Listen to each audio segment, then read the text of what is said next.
দক্ষিণের বেলকনিতে দাঁড়িয়েছিল। বেলকনির সংলগ্ন এই রুমটা কেউই ব্যবহার করে না। কুহু এখানে মাঝে মধ্যে এসে দাঁড়ায়। আজকে মন খারাপ থাকায় এখানে এসে দাঁড়িয়েছে। তাহমিদের প্রশ্নবাণে জর্জরিত কুহু অসহায় চোখে তাকিয়ে রইল তাহমিদের দিকে। লোকটা যে ওর উপর রাগ করেছে এটা স্পষ্ট। কুহুর ভীষণ চিন্তা হচ্ছে। আমি শপিংয়ে যেতে চাইনি, ফুপু জোর করে পাঠালো। ফুপুর প্রয়োজনীয় জিনিসপত্র কেনাকাটা করতে হতো, কিন্তু হঠাৎ প্রেশার বেড়ে যাওয়ায় ফুপু আমাকে পাঠালো। ভাইয়া এত কিছু কিনতে পারতো না। গিয়েছো, ভালো করেছো। তোমার কাজিনের সঙ্গে তুমি শপিংয়ে যেতেই পারো। ইনফ্যাক্ট সিনেমায় যেতেও বাধা নেই। আর যাব না। আমি কিন্তু জিজ্ঞেস করিনি কেন গিয়েছিলে। তুমি অযথাই চাপ নিচ্ছ। তাহমিদের কথা শুনে কুহুর কান্না পেল। মানুষটা কেন ওর সমস্যার কথা বুঝতে পারছে না। শপিংয়ে না গেলে ফুপু কষ্ট পেত। শেষ মুহূর্তে এসে ফুপুর শরীর খারাপ হয়ে গিয়েছিল, তাই বাধ্য হয়ে ভাইয়া গিয়েছিল ওর সঙ্গে। আপনি রাগ করছেন কেন? আমাকে একটুও বোঝেন না আপনি। এতটুকুই বলতে পারল কুহু। ফুপিয়ে কেঁদে উঠল। কুহুকে কাঁদতে দেখে চমকায় তাহমিদ। কুহুর এমন আচরণ ওর কাছে অপ্রত্যাশিত। তাহমিদ কিছু একটা বলতে যাচ্ছিল, কিন্তু তার আগে রাখি আক্তারের গলা শুনল। বড়মার গলা শুনে কুহু বেলকনি থেকে বড়মার কাছে গেল। কয়েক মুহূর্ত পর তাহমিদও নিচে গেল। ভাই, 2টা দিন আমাদের এখানে থেকে যাও। 2 দিন পর আমিও ঢাকায় ফিরবো। দুজন একসঙ্গে যাব। নিহাত তাহমিদকে রিকোয়েস্ট করলো। থাকতে পারবো না রে। কয়েকটা মাস ভীষণ ব্যস্ত থাকবো। কোথাও থাকার সুযোগ থাকবে না। আরে ভাই নিহান, এত করে যখন বলছে তখন থেকেই যাও। আমিও কয়েক বছর পর মামার বাড়িতে এসেছি। তুমি থাকতে তুমি থাকলে আমারও ভালোই লাগবে। রোহানের কথা শুনে হাসলো তাহমিদ। আমাকে জোর করো না, সত্যি আমি ব্যস্ত আছি। কয়েক বছরের জন্য দেশের বাইরে যেতে হবে, তাই কাজ একটু বেশি। তাহমিদ ভাইয়া, এ কি শুনছি আমি? তুমি নাকি কালই চলে যাবে? এত ঢং তুমি জানো? ফুপুর বাড়িতে এসেছো, কোথায় 2-4 দিন ঘুরে বেড়াবে, কবজি ডুবিয়ে খাবে, কিন্তু না, তোমাকে চলে যেতে হবে। দুনিয়ায় জানো তুমি একাই ডক্টর। দৃষ্টিতে বিরক্ত নিয়ে বলল। এই পিচ্ছি, তোকে এত কিছু শুনতে কে বলেছে? তুই বরং আমাদের জন্য কফি নিয়ে আয়। শোন, এভাবে আমার সঙ্গে কথা না বলে নিহানের সঙ্গে বলিস। এতে ওকে টাইটও দেয়া হবে, আবার তুই ওকে হাতের মুঠোয়ও রাখতে পারবি। এতে তোরই লাভ হবে। কফি করে একটা 10 মিনিট সময় দাও, কফি নিয়ে আসছি। তাহমিদ, একটা কথা বেশ বুঝতে পারছি। আমাদের নিহান বেচারা দৃষ্টিকে বিয়ে করে ভালোই ফেঁসেছে। বেচারা আমাদের সামনে যতই করুক না কেন, ও কিন্তু দৃষ্টির সামনে গেলেই কেন্নর মতো গুটিয়ে যায়। দৃষ্টিকে জমের মতো ভয় পায় নিহান। কথাগুলো বলেই রোহান হেসে উঠল। ওর সঙ্গে হাসিতে যোগ দিল তাহমিদও। শুধু নিহান বেচারা লজ্জা লজ্জা মুখ করে বসে রইল। এই যে তোমার কফি। শুধু কফি নয়, কফির সাথে টফিও আছে। দৃষ্টি কুহু দুজনেই ট্রে ভর্তি করে খাবার এনেছে। এত কিছু আনতে তোকে কে বলেছে? তাহমিদ জিজ্ঞেস করলো। রান্নাঘরে গিয়ে দেখি আপু সবার জন্য নাস্তা বানাচ্ছে, তাই নিয়ে আসলাম। আনন্দ ভাইয়া কোথায়? আনানকে বাইরে পাঠিয়েছি, চলে আসবে। কুহু, তুমি ঢাকা যাচ্ছ কবে? এদিকে বেশ কয়েকদিন ক্লাস মিস দিয়েছো। আর কতদিন মিস দেবে? এত ক্লাস মিস দিলে পিছিয়ে পড়বে না? তাহমিদ দৃষ্টির প্রশ্নের উত্তর দিয়ে কুহুকে প্রশ্ন করলো। 4-5 দিন পরেই যাব। মিড টার্মের বেশি দেরি নেই। আবার 4-5 দিন কেন? এমনিতেই ফুপার অসুস্থতার পর থেকেই তোমার পড়াশোনা হচ্ছে না। তার উপর আরো 4-5 দিন লেট করতে চাচ্ছ? আমি রাজশাহী থেকে ফেরার পথে তোমাকে নিয়ে যাব। তুমি তৈরি হয়ে থেকো। ফুপার দেখাশোনার জন্য মানুষ আছে, তোমাকে না থাকলেও চলবে।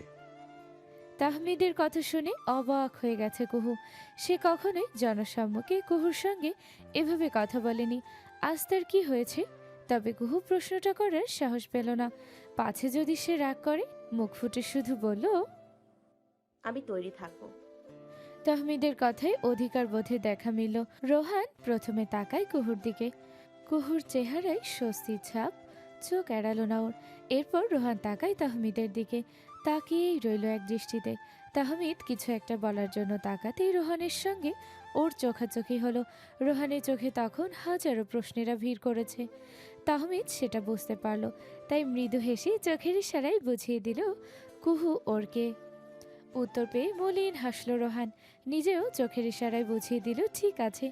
ঘটনাগুলো নীরবেই ঘটল, কেউই কিচ্ছুটি বুঝতে পারল না। ফুপু, আমি ঢাকা যাওয়ার সময় কুহুকে সঙ্গে নিয়ে যাব। ওকে বাস স্ট্যান্ডে যেতে বলো। আর কয়েকটা দিন পরে গেলে হতো না? তোর ফুফুকে নিয়ে আমার একা একা কষ্টই হবে। ফুপু, ওর মিড টার্মের বেশি দেরি নেই। এখানে থাকলে ওর পড়াশোনা হবে। ওর রেজাল্ট খারাপ হলে কিন্তু দিদুনের কাছে তোমাকেই কৈফিয়ত দিতে হবে। তাই যা কিছু করার বুঝে শুনে করো। তুমি চাইলেই আরেকটা মেড রাখতে পারবে। এছাড়াও দৃষ্টি আছে, তোমার কষ্ট হওয়ার কথা না। আমার কাছে কৈফিয়ত দেবার কথা শুনে ভয় পায় রাখি আক্তার। কুহু থাকলে তার কোনো কাজ করতে হতো না, সব কাজ কুহুই করত। এখন কুহু চলে গেলে সে আর বসে থাকতে পারবে না। অনেক চিন্তা ভাবনা করে অনিচ্ছা সত্ত্বেও রাজি হলো রাখি আক্তার। ঠিক আছে, ও যাক। তুই কয়টার গাড়িতে উঠবি? এখনই বলতে পারছি না, টিকিট কেটে তোমাকে বলবো। খারাপ লাগছে? কাজিনের সঙ্গে সিনেমায় যাওয়া হলো না, বৃষ্টিতে ভিজতে ভিজতে চা কফি খাওয়া হলো না, তাও শুধুমাত্র আমার জন্য। তাহমিদের কথাগুলো শুনেও না শোনার ভান করে জানালার বাহিরে তাকালো কুহু। এই লোকটা সুযোগ পেলেই ওকে খোঁচা দিচ্ছে। বাসে ওঠার পর থেকে এ নিয়ে 5 বার ওকে প্রশ্নটা করেছে তাহমিদ। কুহু চাইছে রাখতে, কিন্তু যেই তাহমিদের দিকে তাকাচ্ছে তখনই রাগ নীরব দর্শকের ভূমিকা পালন করছে। এখন তো নিজের উপরই রাগ হচ্ছে কুহুর। কি এভাবে চুপ মেরে আছো কেন? কাজিনের কথা মনে পড়ছে? যাবে নাকি তার কাছে, নাকি তাকে ডেকে আনবো? কুহুকে নীরব থাকতে দেখে আবারও জিজ্ঞেস করলো তাহমিদ। কুহু অনেক কষ্টে রাগ জমা করেছিল। তাহমিদের প্রশ্ন শুনে যেই ওর দিকে তাকালো, ঠিক তখনই ওর রাগ গায়েব। রাগের বদলে হেসে উঠল ফিক করে। কুহুকে হাসতে দেখে কপাল কুঁচকে তাকালো তাহমিদ। মেয়েটার হাসির কারণ ওর বোধগম্য হচ্ছে না, তাই চিবিয়ে চিবিয়ে জিজ্ঞেস করলো, এই মেয়ে, হাসছো কেন? খুব মজা পাচ্ছ? নাকি কাজিনের বিরহে মাথার নাটবল্টু ঢিলা হয়েছে? কোন উত্তর শুনতে আপনার ভালো লাগবে বলুন? আপনার ভালো লাগার ধরনের ওপর নির্ভর করছে আমার উত্তর। ইমপ্রেসিভ। চালাকি করছো আমার সঙ্গে? চালাকিতে তুমি আমার সঙ্গে পেরে উঠবে না, সেটা কি জানো? খুব জানি, কিন্তু তাই বলে চালাকি করতে পারবো না সেটা তো হয় না। চেষ্টা আমি করে যাব। তাহলে ধরে নেব কাজিনের বিরহে দেবদাসী হয়ে গেছো। প্রশ্নটা শুনে তাহমিদ তীক্ষ্ণ চোখে তাকিয়ে রইল কুহুর দিকে। কুহু হাসলো। ওর হাসি তাহমিদের গায়ে জ্বালা ধরিয়ে দিল। ইচ্ছে করছে জানালা দিয়ে মেয়েটাকে ছুঁড়ে ফেলতে, কিন্তু সেটা করতে পারবে না তাহমিদ, কারণ এই মেয়েই ওর বেঁচে থাকার কারণ। সিরাজগঞ্জ পৌঁছে গেছি, একটা আইসক্রিম কিনে দেবেন? আপনার ঝাঁঝালো কথাবার্তা শুনে আমার ভেতরটা গরম হয়ে গেছে, একটু ঠান্ডা না হলেই নয়। তাহমিদকে আর একটু রাগিয়ে দিতে চাইল কুহু। একটা নয়, 10টা এনে দেবো। দাঁতে দাঁত পিষে বলল তাহমিদ। 10টা লাগবে না, বড় জোর 2টা আনলেই হবে, একটা আমার একটা আপনার। আমি আইসক্রিম খাবো আর আপনি বসে বসে দেখবেন, এটা হয় না। কথার মাঝে কুহু ব্যাগ থেকে ছোট্ট বক্স বের করলো, এগিয়ে দিল তাহমিদের দিকে। তাহমিদ বক্স খুলে হেসে ফেলল। ওর পছন্দের নাড়ু আছে বক্সে। এবার তাহমিদ কুহুকে রাগানোর সুযোগ মিস করলো না। কাজিনের জন্য বানিয়েছিলে বুঝি? এবার তাহমিদের কথায় কুহুর ভীষণ রাগ হলো। চোখ কটমট করে তাকালো তাহমিদের দিকে, রাগে ফুঁসতে ফুঁসতে জবাব দিল, আপনি কাজিনের জন্য বানিয়েছিলাম, এবার খুশি? বাসায় যাওয়ার আগ পর্যন্ত যদি একটাও কথা বলেন তবে আমি বাস থেকে নেমে যাব। কুহুর হুমকিতে কাজ হলো। তাহমিদ ওকে বিরক্ত করা বন্ধ করলো। মাঝখানে কুহুর জন্য আইসক্রিম, চিপস, জুস কিনলো, কিন্তু নীরবে সেগুলো কুহুকে দিল। তাহমিদকে চুপ করাতে পেরে কুহুও ভীষণ খুশি।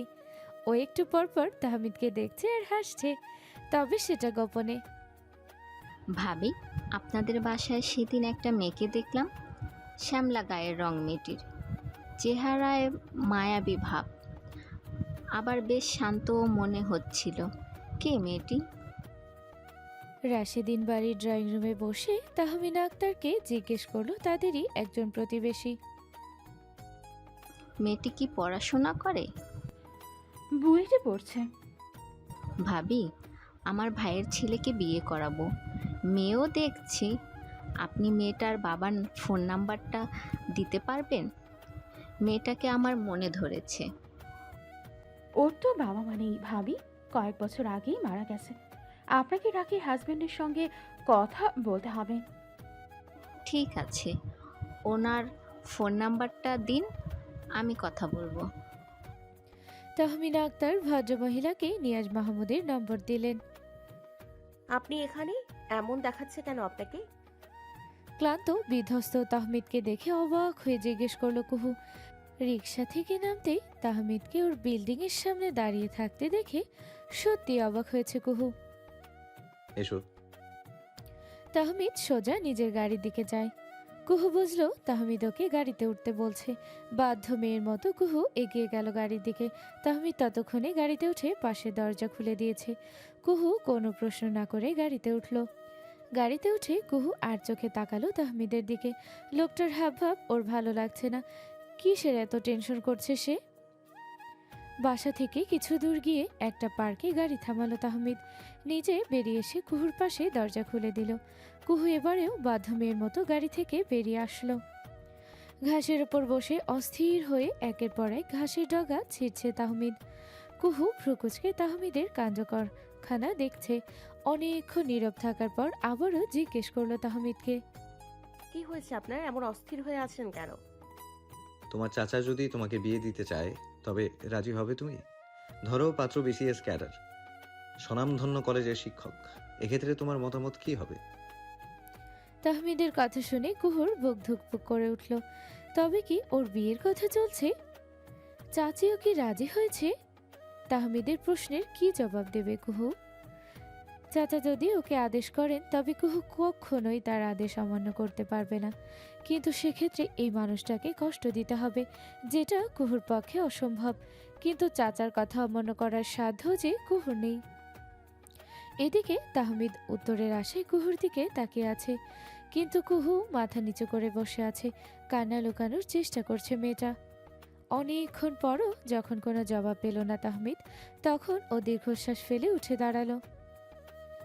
তোমার সময় নষ্ট করার জন্য দুঃখিত। এসো তোমাকে বাসায় পৌঁছে দিই। তাহমিদ সোজা গাড়ির কাছে গিয়ে দাঁড়ালো। কুহুও ওর পিছু পিছু গেল। শিকদার বাবা, তুমি কি নিয়াজের সঙ্গে কথা বলেছিলে? ওরা কুহুর বিয়ের ব্যাপারে কিছু বলেছে? আফরোজা নাজনী স্বামীকে জিজ্ঞেস করলেন। নিয়াজকে কেউ একজন ফোন দিয়েছিল। পাত্রের ডিটেল শুনে নিয়াজ ততক্ষণভাবে না করেনি।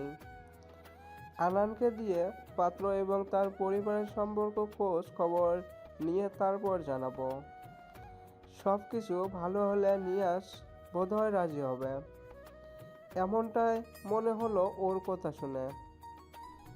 তোমার পরিচিত কেউ থাকলে খোঁজ নিতে পাঠাও। বাবা মাহারা মেয়েকে তো আর যার তার হাতে তুলে দেওয়া যায় না। কুহুর মতো মেয়ে আজকাল দেখা যায় না, তাই ওর বিয়েও দেখে শুনে দিতে হবে। আফরোজা নাজনী স্বামীর কথায় সাই জানিয়ে বললেন। তাহমিদ এতক্ষণ বড় চাচা আর বড় মার কথা শুনছিল। রাগে ওর মাথা ফেটে যাবার উপক্রম হয়েছে। কুহুর বিয়ের কথা আর ও শুনতে চায় না, তাই আগ বাড়িয়ে বলল, বড় মা, আমি একটা সিদ্ধান্ত নিয়েছি। কি সিদ্ধান্ত বাপ? আমি বিদেশে পড়তে যাব না। কেন? হঠাৎ আমার সিদ্ধান্ত নিলি কেন? তাহমিদের একটা কথাই ড্রয়িং রুমের সবাইকে স্তব্ধ করে দিল। তাহমিনা আক্তার কোনো মতে জিজ্ঞেস করলেন, হঠাৎ সিদ্ধান্ত নেওয়ার কারণ তোমরা সৃষ্টি করেছো তাই? আমরা আবার কি করলাম? তোমরাই বলেছো কুহুর মতো মেয়ে হয় না, আবার সেই তোমরাই ওকে অন্য জায়গায় বিয়ে দিতে উঠে পড়ে লেগেছো। কোথাকার কোন ছেলেকে ওর জামাই বানাতে চাচ্ছ? বাবা মা হারা মেয়েকে যার তার হাতে তুলে দেবে না, ঠিক আছে? আমি তো আর যে সে নই। আমাকে কি তোমাদের চোখে পড়ে না? একটা ভালো মেয়েকে বউ হিসেবে চাইতে পারি না কি আমি? তোমরা কি ওর মতো লক্ষ্মী মেয়েকে ছেলের বউ হিসেবে চাও না? তাহমিদের কথা শুনে সকলে যার পরনায় অবাক হয়ে গেছেন। তাহমিনা আক্তার হা করে ছেলের দিকে তাকিয়ে আছেন। আফরোজা নাজনীনও তাই। একমাত্র সাদিক আহমেদ রাশেদিন ব্যতিক্রম। তিনি দাঁত কিরমিরিয়ে বললেন, বড়দের সামনে নিজের বিয়ের কথা বলতে লজ্জা করছে না তোমার? লজ্জা শরম কি মেডিকেলে রেখে এসেছো? নির্লজ্জ ছেলে একটা। সামান্য বিয়ের জন্য বিদেশ পড়তে যাবে না। তোমরা আমার কলিজা টেনে ছিঁড়ে ফেলার উপক্রম করেছো, আর আমি নীরবে তোমাদের তামাশা দেখব? এটা কি করে হয়? এতদিন যাকে দেখে শুনে রাখলাম তাকে কি করে অন্যের হতে দেই বলো? তোমরা আমাকে যতই নির্লজ্জ বলো, এটা আমার কিছুই যায় আসে না। আমার একটাই কথা, কুহুকে আমার চাই। ওকে যদি অন্য কোথাও বিয়ে দেওয়ার চেষ্টা করো, তবে আমি ওকে তুলে নিয়ে গিয়ে বিয়ে করব। আফরোজা, তাহমেন, তোমরা শুনছো এই বেয়াদব কি বলছে? কোনো ডাক্তারের মুখের ভাষা এমন হতে পারে সেটা এই বেয়াদবকে না দেখলেও জানতাম না। কি ছেলে জন্মছে আমাদের পরিবারে, একদম উপকৃষ্ট মানের বেয়াদব, যার ভিতরে কোনো ভেজাল নেই। বড়মা, এই ভদ্রলোকের সঙ্গে কথা বলে মেজাজ খারাপ করতে চাই না আমি। তোমাদের মতামত জানতে চাইছি। তোমরা কি কুহুকে আবার বউ হিসেবে মানবে? অবশ্য না মানলেও কোনো সমস্যা নেই, বিয়ে আমি ওকেই করব। বাপ, এই ছিল তোর মনে? কুহুমাকে তোর পছন্দ সেটা আমাদের আগে বলিসনি কেন? সেই সুযোগ কি আগে এসেছিল যে বলবো? এখন সুযোগ এসেছে তাই বললাম। বিয়ের পর কি বিদেশে যাবি? না, বউকে ছেড়ে কোথাও গিয়ে থাকতে পারবো না আমি। তাহলে বিদেশ থেকে এসে বিয়েটা কর। না বড়মা, এটা করতে পারবো না। ওই মেয়েকে নিয়ে কোনো রিস্ক আমি নিতে চাই না। ওকে আমার চেনা হয়ে গেছে। চাচার কথা ফেলতে পারবে না ও। তোমাদের কথা রাখতেই দেখা যাবে অন্য কাউকে বিয়ে করতে রাজি হয়ে যাবে। টেনশন করতে করতে দেখা যাবে আমি পটল খেতে চলে যাব। এমন টেনশন নিয়ে আর যাই হোক পড়াশোনা করা যায় না। তাহলে কি বিদেশে যাওয়ার সিদ্ধান্ত বাতিল? একেবারে আমার বইয়ের পড়াশোনা শেষ হলে ওকে নিয়ে যাব। তাহমিনা, তাহলে আর কি, তোর ছেলের বউ নিয়ে আসার ব্যবস্থা কর। আমাদের আদরের কুহু ও মাকে পুত্রবধূ হিসেবে বরণের ব্যবস্থা কর। ভাবি, আমি এতদিন কাউকে বলার সাহস পাইনি। মনে মনে আমি কুহুকেই ছেলের বউ হিসেবে চেয়েছি। আপনি আম্মার সঙ্গে কথা বলুন। আমি সেই অনেক আগে থেকেই রাজি বৌমা। তোমরা বিয়ের আয়োজন করো, নিয়াজকে ফোন দাও, প্রয়োজনে ওকে প্লেনে আসতে বলো। কুহু স্তব্ধ হয়ে বসে আছে। ওর পাশে বসে শিকটা ওকে খোঁচাচ্ছে। মাঝে মধ্যে আনান এসে হা হুতাশ করছে। এবার তো নিহান এসে ওকে ভাবি বলে ডেকেছে। কুহুর এখনো বিশ্বাস হচ্ছে না তাহমিদ নামক মানুষটার সঙ্গে ও আজীবনের মতো জড়িয়ে গেছে। ওর এখন একটাই পরিচয়, আর সেটা হলো তাহমিদের বউ। কিন্তু যাকে ঘিরে এত কিছু, সেই মানুষটা কোথায়? বিয়ের 2 ঘন্টা পেরিয়ে গেছে, কিন্তু তার দেখা নেই। কোথায় গেছে সে? কোকিলা রে, তোকে নাকি এবার থেকে ভাবি বলে ডাকতে হবে। এটা ওই হিটলারের আদর্শ। তোকে নাকি আর নাম ধরে ডাকা যাবে না। বোন রে, তুই বল, বড় ভাই হয়ে তোকে ভাবি ডাকতে আমার লজ্জা করবে না? তুই একটু ওই স্বৈরাচারকে বোঝাস। বাসা থেকে বেরোনোর আগেই আমাকে বলে গেছে তোকে ভাবি ডাকতে, আর তুমি করে বলতে। অসহায় মুখে বলল আনান। আনানের কথাই লজ্জা পেল কুহু। সেই সঙ্গে ওই মানুষটার উপরও রাগ হচ্ছে। সে ইচ্ছে করেই আনান ভাইয়াকে বিপদে ফেলে এটা বোঝে কুহু। আমাকে আগে যেভাবে ডাকতে সেভাবেই ডেকো ভাইয়া। কারো কথা শুনে সম্বোধন পাল্টাতে হবে না তোমাকে। কারো কথা শুনে বলছিস? ওই ব্যক্তি নিজেকে আমেরিকা মনে করে, সেভাবে তার কথাই আইন। বাইরে যাওয়ার আগে আমাকে যেভাবে হুমকি ধামকি দিয়েছে, তাতে আমার ভয় হচ্ছে। সে যদি এসে দেখে আমি সম্বোধন পাল্টাইনি, তখন নির্ঘাত আমার কান মুলে দেবে।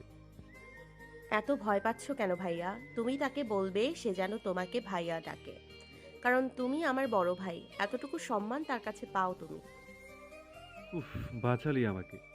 আজকে আসুক সে স্বৈরাচার, আমি তাকে বুঝিয়ে দেব আমিও কম নই। সে আমাকে সম্মান করবে না, আমাকে সম্মান করতে বাধ্য সে।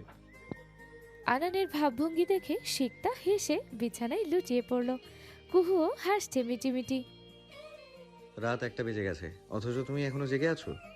শুনেছি অন্যদিন 12টার মধ্যেই ঘুমিয়ে পড়ো। আজ কি হয়েছে? আমাকে ছাড়া ঘুম আসছে না বুঝি? রুমে ঢুকেই কুহুকে লজ্জায় ফেলে জিজ্ঞেস করলো তাহমিদ। কুহু তাহমিদের কথার উত্তর দেবে কি? ও লজ্জায় চোখ বন্ধ করে থাকলো। এই ঠোঁটকাটা লোকটা যে ওকে বাকি জীবনটাতে পদে পদে লজ্জায় ফেলবে, সেটা বুঝতে বাকি নেই কুহুর। কুহুকে ঠোঁট কামড়ে চোখ বন্ধ করে থাকতে দেখে হাসলো তাহমিদ। বধূবেশে মেয়েটাকে দেখতে মন্দ লাগছে না। ল্যাভেন্ডার কালার শাড়িতে মেয়েটাকে চমৎকার মানিয়েছে। ওর শরীরের আনাচে কানাচে নতুন বউয়ের সকল লক্ষণই ফুটে উঠেছে। নেশাভরা চোখে তাহমিদ তাকিয়ে থাকলো তার শ্যামাঙ্গিনীর দিকে। এই মেয়ে একান্তই তার কথাটা ভাবতেই ওর শিরা উপশিরায় অদ্ভুত কাঁপন ছড়িয়ে যায়, হৃদয়ে ঢেউ খেলে, বুকের ভেতর অচেনা আবেগ উঠলে ওঠে। প্রতিটি স্পন্দন চিৎকার করে তার নাম উচ্চারণ করছে। আবেগে দৃষ্টি ঝাপসা হয়ে আসলো তাহমিদের। নিজের আবেগ গোপন করতেই তাহমিদ কুহুকে জিজ্ঞেস করলো, খেয়েছো? আপুদের আদেশ, আপনার আগে যেন না খাই। শুধু আপুদের আদেশ? তোমার ইচ্ছে ছিল না? কুহু সাই জানিয়ে মাথা নাড়ায়।